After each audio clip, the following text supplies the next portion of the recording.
the public for decades. RT's Natasha Sweet shows us how Hollywood has been in the business of promoting war in the United States.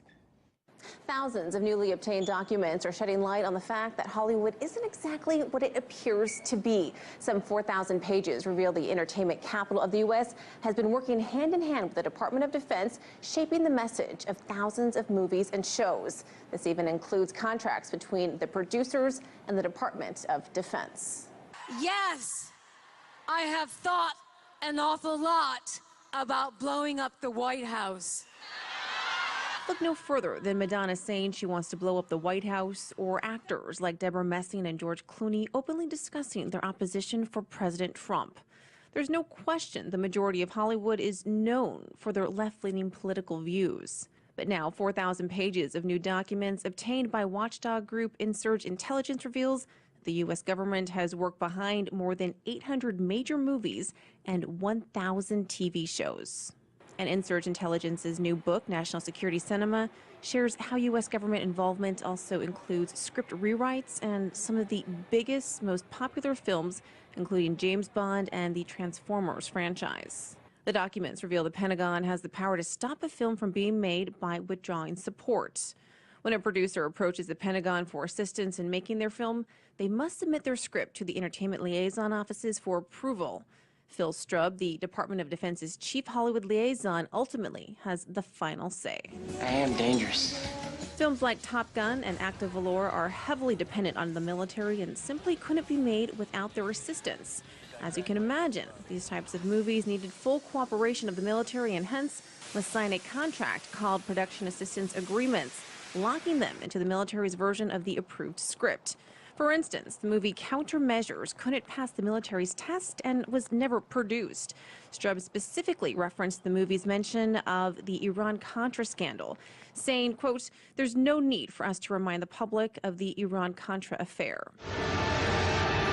A reference to Vietnam was removed from the screenplay for The Hulk in 2003. According to a U.S. Marine dossier, radical changes to the script included changing the code name of the military operation to capture the Hulk from Ranch Hand to Angry Man. According to Insurge Intelligence, Ranch Hand is the name of a real military operation that saw the U.S. Air Force dump millions of gallons of pesticides in the Vietnamese countryside. But a movie that you might not think had much military involvement did. He was in the CIA for 34 years. In the romantic comedy Meet the Parents, a change to the scene was requested when Ben Stiller's character discovers Robert De Niro's secret hideaway. The original script shows Stiller discovering CIA torture manuals on a desk. It was later changed to photos of De Niro with several dignitaries. But this is nothing new. Insurge Intelligence says the CIA's influence on movie scripts dates back decades. In the 40s and 50s, the CIA was never mentioned by the films until North by Northwest in 1959. At this time, little is known regarding the NSA's exact role in Hollywood, but Insurge Intelligence says they found similar indications the agency is following in the CIA and DoD's footsteps. Internal emails reveal producers of Enemy of the State were invited on multiple tours of the NSA headquarters. The NSA also allowed them usage of aerial footage of Fort Meade in the movie. This cooperation is something moviegoers and television binge watchers may want to take into consideration the next time they decide to buy a ticket or flip on the switch. Authorities in Hamburg are bracing themselves for violent protests on the eve of a two-day G20 summit. Thousands of anti-globalization demonstrators have descended on the northern German city ahead of the meeting. The city's police chief has expressed fears anarchists will attempt to carry out massive assaults during the event. G20 Welcome to Hell is the slogan activists have adopted for their protest.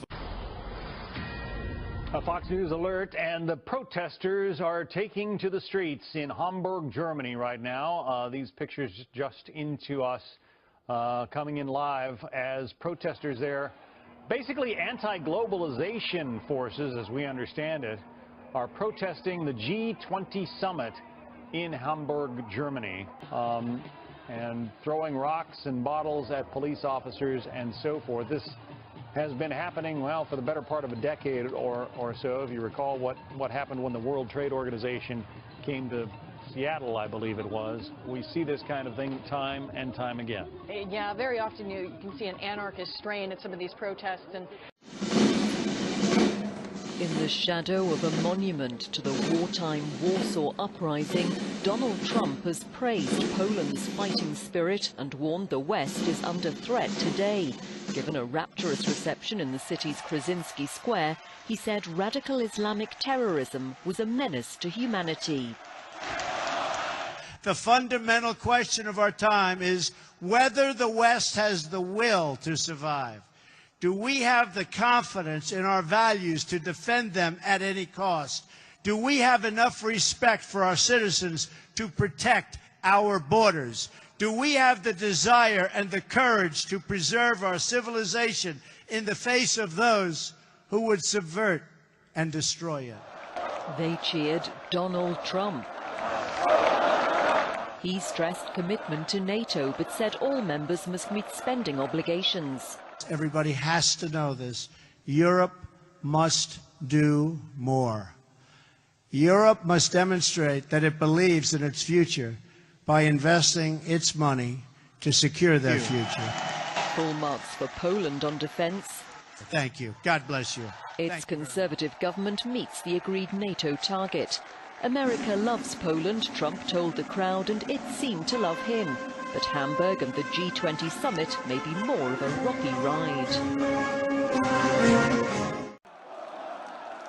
As he spoke in the centre of Warsaw, President Trump was flanked by some of the US troops who are based on the Polish border with Russia. And just hours before his first face-to-face meeting with President Putin, rare words of criticism from the US leader. We urge Russia to cease its destabilizing activities in Ukraine and elsewhere, and its support for hostile regimes, including Syria and Iran, and to instead join the community of responsible nations in our fight against common enemies and in defense of civilization itself. Earlier, at a news conference, he used the same word, destabilization, when describing Russia's behavior towards Poland, but contrasts that with what he said when asked specifically about Russian hacking during last year's US election campaign. Thank you, Mr. President. To you first, a two-part question, if I may. Will you once and for all, yes or no, definitively say that Russia interfered in the 2016 election? Well, I think it was Russia, and I think it could have been other people in other countries. Could have been a lot of people interfered. I said it very simply. I think it could very well have been Russia, but I think it could well have been other countries, and I won't be specific, but I think a lot of people interfere. I think it's been happening for a long time. It's been happening for many, many years. Now, the thing I have to mention is that Barack Obama, when he was president, found out about this in terms of if it were Russia, found out about it in August. Now, the election was in November. That's a lot of time. He did nothing about it. Why did he do nothing about it? He was told it was Russia by the CIA, as I understand it. It was well reported. And he did nothing about it. They say he choked. Well, I don't think he choked. I think what happened is he thought Hillary Clinton was going to win the election, and he said, let's not do anything about it. Had he thought the other way, he would have done something about it. North Korea and President Trump's comments this morning saying there will be consequences for the country's bad behavior. ABC's Martha Raddatz is in Washington with more on that. Good morning, Martha. Good morning, Amy. President Trump has had very strong words for North Korea, saying after his election that he would not allow North Korea to get a nuclear weapon capable of reaching the U.S. But today in Poland, he said he doesn't have a red line. As far as North Korea is concerned, I don't know. We'll see what happens. I don't like to talk about what I have planned, but I have some pretty severe things that we're thinking about. That doesn't mean we're going to do them. I don't draw red lines.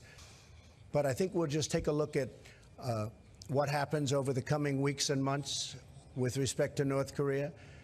It's a shame that they're behaving this way, but they are behaving in a very, very dangerous manner, and something will have to be done about it. North Korea's July 4th intercontinental missile launch has produced a warning from the United States, which says it's ready to use force if need be to stop Pyongyang's nuclear missile program. At an emergency UN Security Council meeting, Washington's ambassador said North Korea's actions were quickly closing off the possibility of a diplomatic solution. It is a dark day because yesterday's actions by North Korea made the world a more dangerous place. Their illegal missile launch was not only dangerous, but reckless and irresponsible. Moscow's envoy was more even-handed in his apportioning responsibility for the heightened tensions. We call upon the DPRK as a voluntary political decision to declare a moratorium on the testing of nuclear explosive devices and the testing of ballistic missiles, though the US and the Korean Republic at the same time should refrain from conducting full-scale joint training exercises. The recent North Korean launch was a major step in its missile program, showing it can reach parts of mainland America. Leader Kim Jong-un says he will not negotiate with the US unless it abandons its hostile policy towards his country. MEPs have backed a report calling for EU membership talks to be suspended with Turkey if the country implements planned changes to its constitution. The vote in Strasbourg drew a stinging rebuke from the Turkish Minister for EU Affairs, who said it would not be bullied by the European Parliament. This cannot even be in question. We reject all kinds of proposals to drop accession talks between Turkey and the EU in favour of strong cooperation in the areas of terrorism, immigration and other subjects.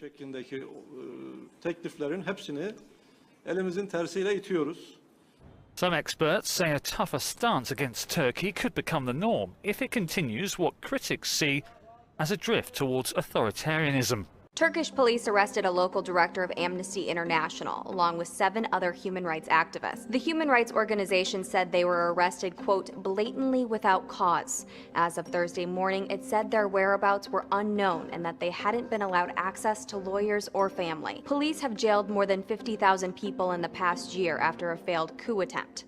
Turkey is still under a state of emergency. President Recep Tayyip Erdogan blamed the uprising on Fethullah Gulen, a Muslim cleric who's been in the U.S. since 1999. A month ago, police arrested the chair of Amnesty International in Turkey on suspicion he was linked to Gulen. The organization said it was proof how arbitrary the government has become. Amnesty International says other world leaders have been remarkably tolerant of Turkey's human rights meltdown. It's calling for action at the G20 summit. Hungarian Jews said on Thursday that Prime Minister Viktor Orban's billboard campaign against migration and foreign influence, using the image of U.S. financier George Soros, was a proxy for anti-Semitism. They urged the nationalist Orban to halt the campaign. Orban's spokesperson said the campaign had nothing to do with anti-Semitism, but rather sought to only counter what he called Soros's attempts to unduly change immigration policies in Hungary. Around 100,000 Jewish people live in the country. A Swedish comedian has proposed a way to stop sexual assault from happening at music festivals. Emma Kinnicker tweeted July 2nd, asking her followers what they thought of a, quote, really cool festival where only non-men are welcome that will run until all men have learned how to behave themselves. Kinnicker's idea received an outpouring of support online. Later the same day, she announced on Instagram, quote, Sweden's first man-free rock festival will see the light next summer. Kinnicker's plans come in response to reports of sexual violence at one of Sweden's largest music festivals last week. Police received several allegations of rape and sexual assault at the Bravalla Festival in Norrköping. Similar cases were reported at the event in 2016. When asked if shutting out men constitutes discrimination, Kinnicker told Sweden's Aftonbladet news outlet, quote, I would not exactly call it an abuse not to come to the festival. Pro-government Venezuelans attacked opposition leaders on the National Assembly grounds Wednesday, injuring at least 5 lawmakers. Between 80 and 100 demonstrators entered the assembly grounds, largely unopposed by security forces there. They used sticks and pipes as weapons, injuring at least 15 people. Legislators opposed to President Nicolás Maduro are pushing for a nationwide referendum on Maduro's efforts to rewrite the struggling country's constitution. Venezuela's pro-Maduro Maduro Supreme Court tried to strip power from the National Assembly, which his opposition called an attempted power grab. The court later walked those changes back. Discussions regarding the nationwide vote planned for July 16th will move on as planned, according to opposition lawmakers. Philippine President Rodrigo Duterte has told soldiers to take no prisoners in their clashes with Maute militants in Marawi City. Duterte spoke to troops on July 5th, thanking them all for their service and telling them their pay would double next year. According to CNN Philippines, Duterte also promised the soldiers new equipment, the best medical care, and funds set aside for their children to be educated. He then said he didn't want the soldiers to take any Maute militant prisoner in Marawi City, instead telling troops to kill them all in each encounter. Duterte added there was nowhere to put prisoners in Marawi City and no way to put them on trial. According to the Philippine Star, Duterte told troops he was confident of their abilities as soldiers and said everyone would be getting a medal. Can a global coffee chain promote the global fight for LGBT rights?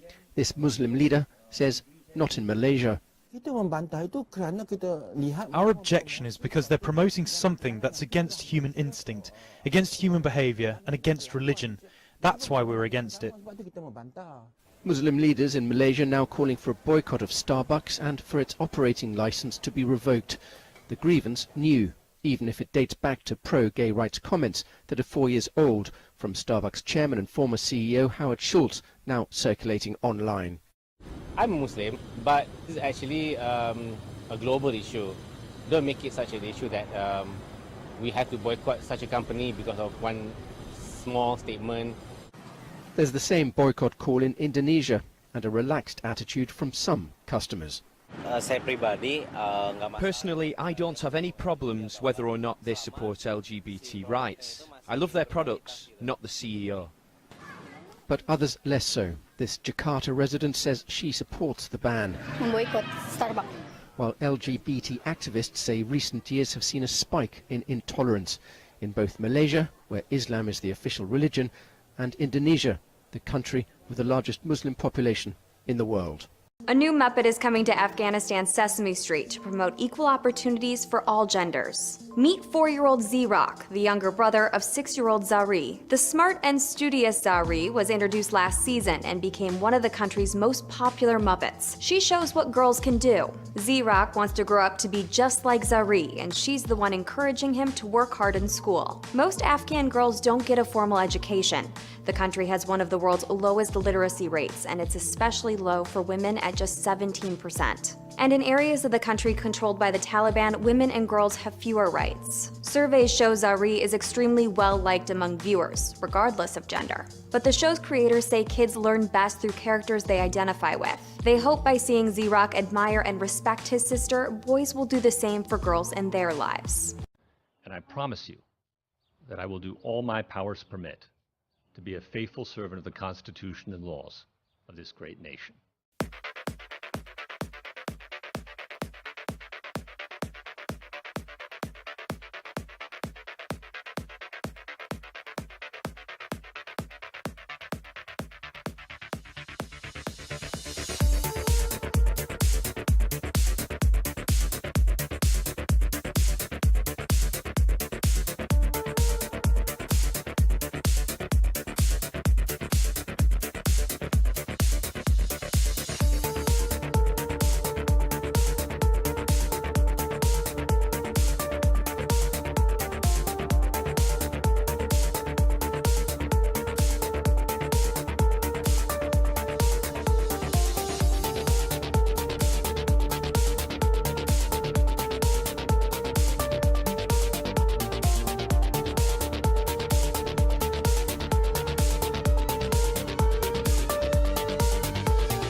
Elsewhere around the world, a 6.5 quake shook up the central region of the Philippines. The U.S. Geological Survey announced a tremor knocked over several buildings in the agricultural village of Cananga in Leyte province, leaving at least one person dead and dozens injured. An unspecified number of people are known to be trapped inside a collapsed building. According to Vice Mayor Elmer Cordilla, rescue efforts are ongoing. The Philippine Institute of Volcanology and Seismology explained several aftershocks might follow the region, but the chances of an incoming tsunami are very unlikely. Southwestern Japan has gotten record amounts of rain since Wednesday, resulting in at least 2 people dead, several injured, and more than 11 missing or unaccounted for, including a child. Authorities have already deployed some 7,500 rescuers to search for the missing and help people stranded in wrecked homes, schools, and roads in Fukuoka and Oita prefectures, the worst hit regions so far.